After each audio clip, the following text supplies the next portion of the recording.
Hello, everyone. Welcome to Inside Talk Show. I'm Carla Elizondo. Inside Talk Show, it's an inside job. Your life is an inside job. We live from the inside out, not the outside in. We have been taught to live from our five senses: see, hear, smell, taste, touch.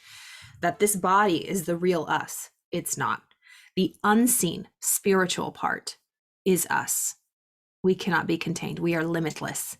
In this, looking like in this limited suit of a bag of blood and bones, but the essence of us is not, does not have form. It's limitless.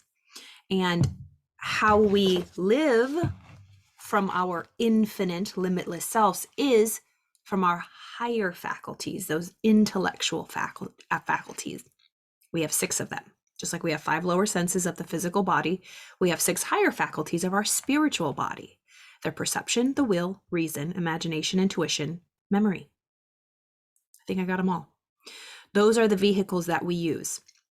This is just a screenshot from one of my lessons that I was learning today, which I wrote a little bit on it, but I love the visual. If we look at, this is just from my phone, but if you can see, all these lines are different levels of energy, frequency, vibration, matter. So at the bottom, we have the physical world, our bodies, the dense, seen, objectified part of the world. Then we have spiritual, the highest, unseen. Who's texting me? Then the intellectual faculties are what bridge the gap between the physical and the spiritual, the two parts of us, the seen and the unseen. We clearly, easily live in the physical, seen world. We actually let it dictate this 3D world, the objects of this world. We let dictate our lives. But we must start living from our spiritual world, the inner world. How do we get there?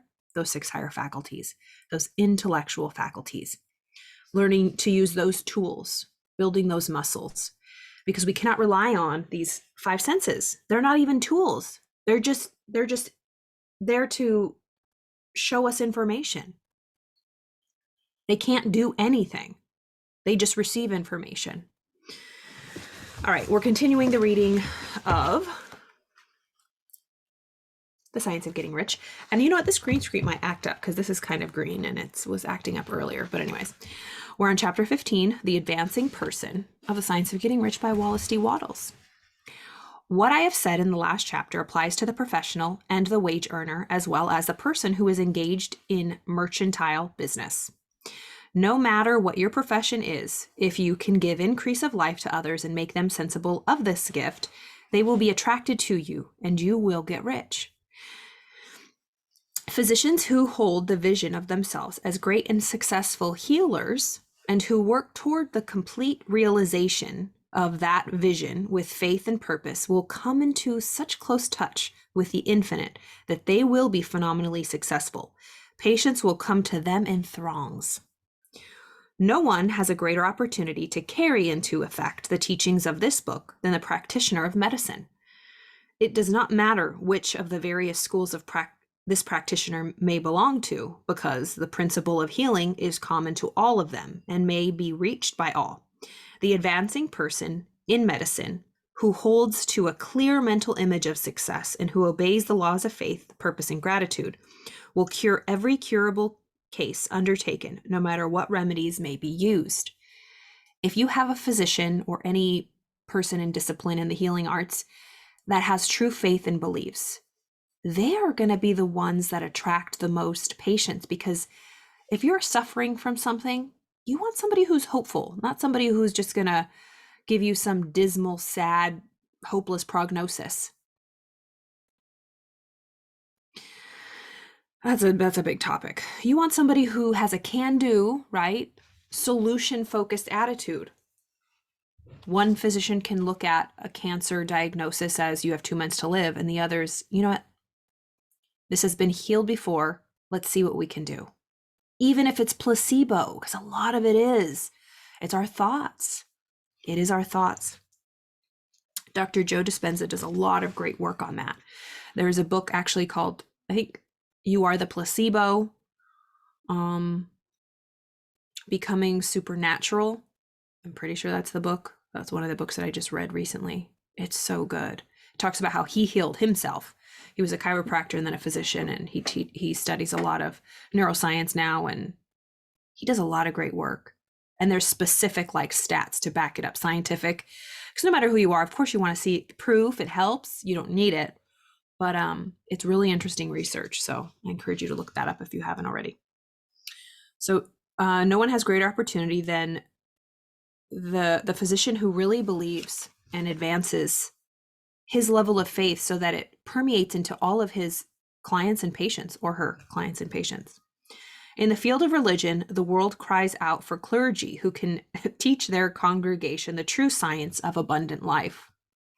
A person who masters the details of the science of getting rich, together with the allied sciences of being well, of being great, and of winning love, and who teaches these details from the pulpit, will never lack for a congregation. This is the gospel that the world needs. It will give increase of life. People will hear it gladly and will give liberal support to the person who brings it to them. Yeah. What is now needed is a demonstration of the science of life from the pulpit. We want preachers who can not only tell us how, but who, in their own persons, will show us, be an example. That's why it's so, those special people, if you've ever had a real special teacher, or a real special doctor, or a real special pastor or priest, or a real special mentor, they just had that something extra special about them. They took the work to a new level. They took the lesson, the teaching to a new level. They shared information with you that made you understand it in a way that nobody else could. They made it fun. They made it interesting. It's because they understood this. That's what Wallace D. Wattles is saying here. We need that demonstration. Not only do they teach it, but they know it. And you can feel that they know it. And they're an example of it. It goes back to the whole thing of like, if you went to the gym and wanted a personal trainer, say you have a New Year's resolution and you're like, I'm getting fit. Or just today, you go to the gym, I'm going to get a personal trainer. Would you want to pick somebody who's out of shape?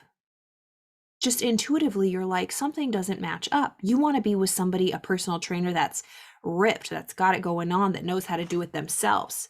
They are a product of their own service.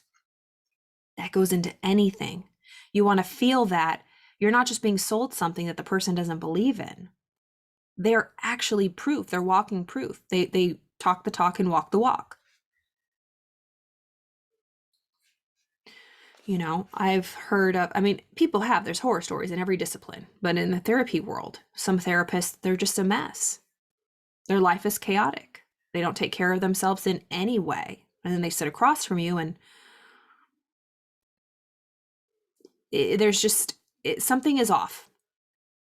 You can know, and that's the whole thing. You can know so much. So for example, we're talking about therapists here. Nothing wrong with it. This is in every discipline. But in the therapy world, they can study, know psychology, know everything. But if they don't do it themselves and their results, why would someone want to be around that energy? They can know it all, but if they don't have it here, that's what Wallace D. Wattles is talking about. You have to have it here, because then it'll be here. And you'll be successful in anything you do. That's why not everybody who gets a degree, master's degree, PhDs, they're not successful. Education does not equal success. It's how you use it. It's how you use it. That's why they're successful people. On paper, with, like Bob says, letters, labels, degrees, credentials running off the end of their damn business card, but they are a mess because they don't know how to use it. You can't just hide behind a label, right? You can't. It doesn't mean that just because you are Dr. So-and-so that you know what you're doing. God, I had a professor, she was a doctor in something, and just, it was sad. It was sad. It broke my heart. She just seemed very unhappy, very unhealthy in every way. And, we all go through it. But it was just like, wow, if she could apply everything she knows, why doesn't she do it? It was just like, she was a great lady, but it was tough to see. It was just tough.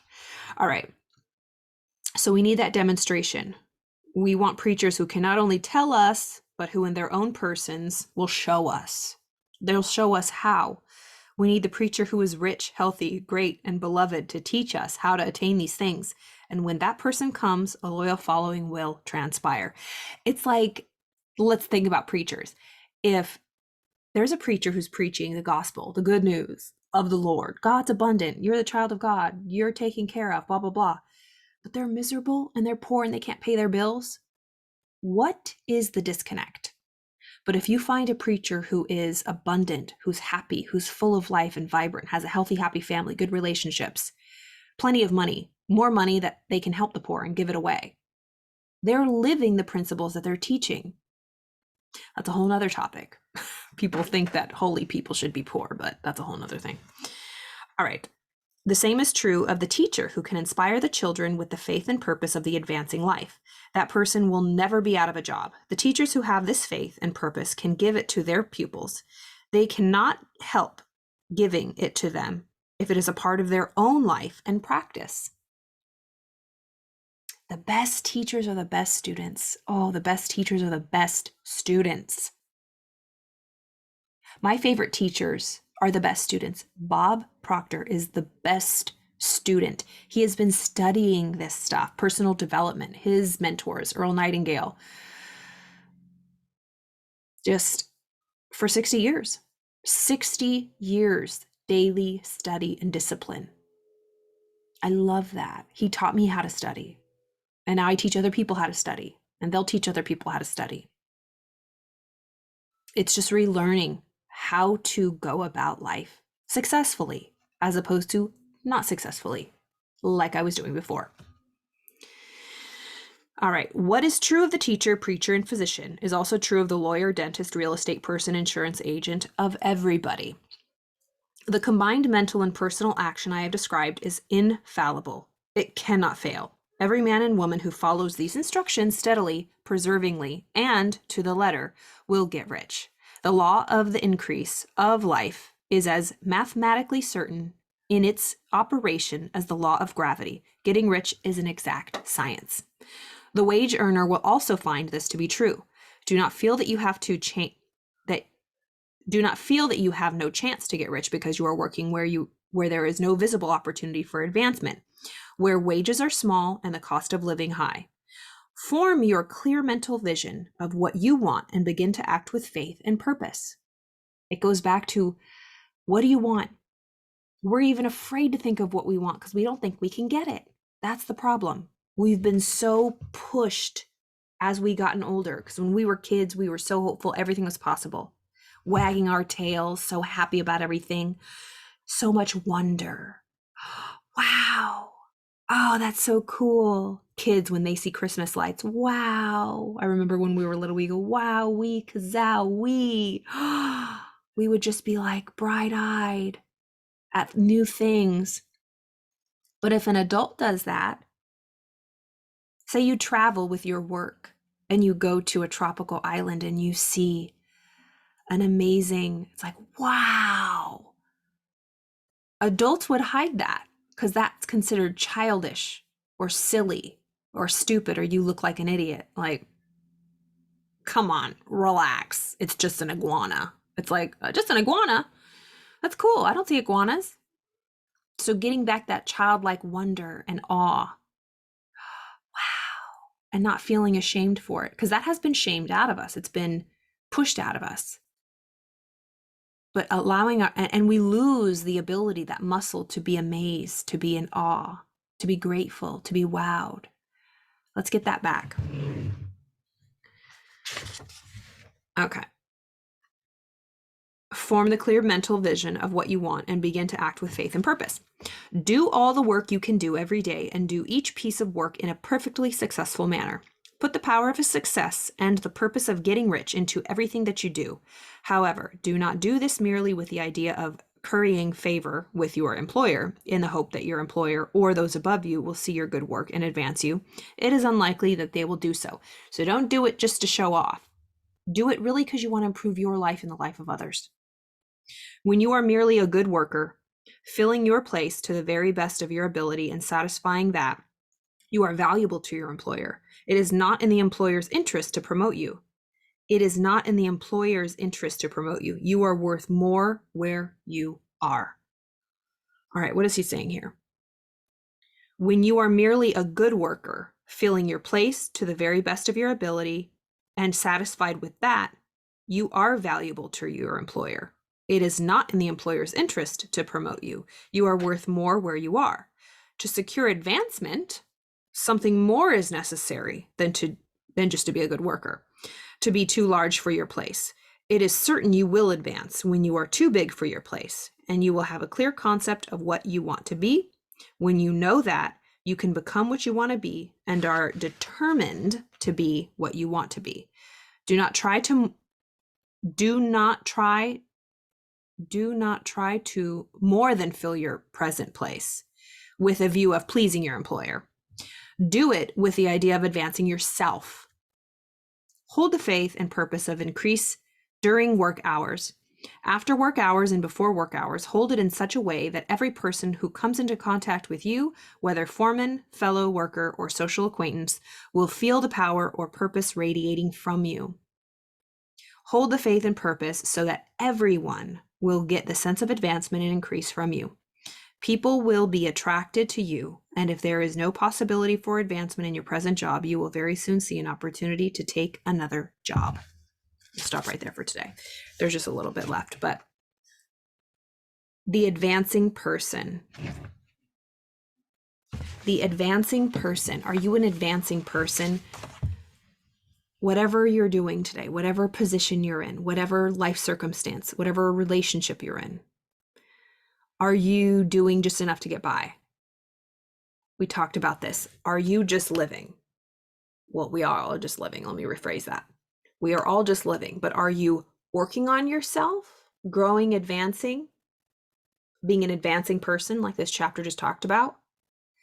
Or are you alive, falling back into patterns, repeating the same things, getting, 1% less by the day, or even incrementally just eroding slowly, real slow burn? Who said it? It's like, we're all just really just committing suicide really slowly when we're not living, growing, pushing into our highest potential. We're just slowly committing suicide. And you can feel that, perhaps more stronger than other times. I have definitely felt that. Like I'm just dying inside. Like I know that I'm not doing all that I can do. And I just didn't know where to go. I didn't even know where to start. Have a goal. Get a goal, no matter how small it is. Get a goal. What do you want? If you want help making goals, please message me. I'll help you. It's my absolute pleasure. I do it every single week. I have free calls every week. Click the link in my profile page. I would love to have a call with you, answer any questions you have. We must have goals. We must have direction. Remember, you are on the ocean of life. You're on your ship, party of one.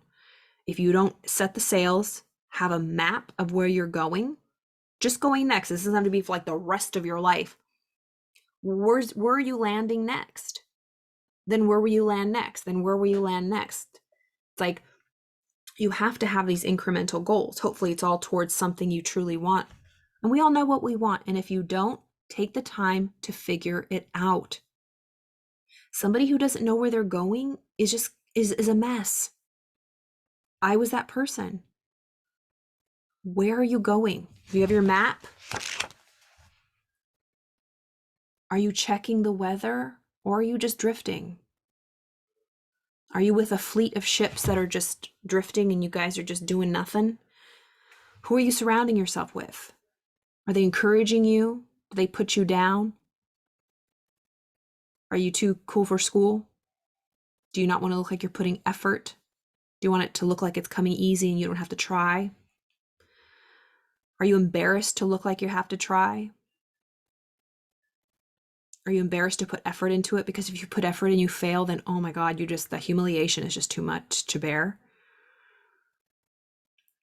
I encourage you all to figure out what you want. Really figure out what you want. Put a goal down. And don't give a crap what anybody thinks. Get around like-minded people. Get into a mastermind group. Get into a coaching program. Get a mentor. Call me. This work changed my life. And it's not overnight. Like, first of all, I don't post a lot of stuff personal. I just do this, read books and talk about, mental health and personal development and spiritual development. And nothing against it, right? Laptop lifestyle. I'm in Cancun. I'm on a private jet. There's nothing wrong with that. That's fabulous.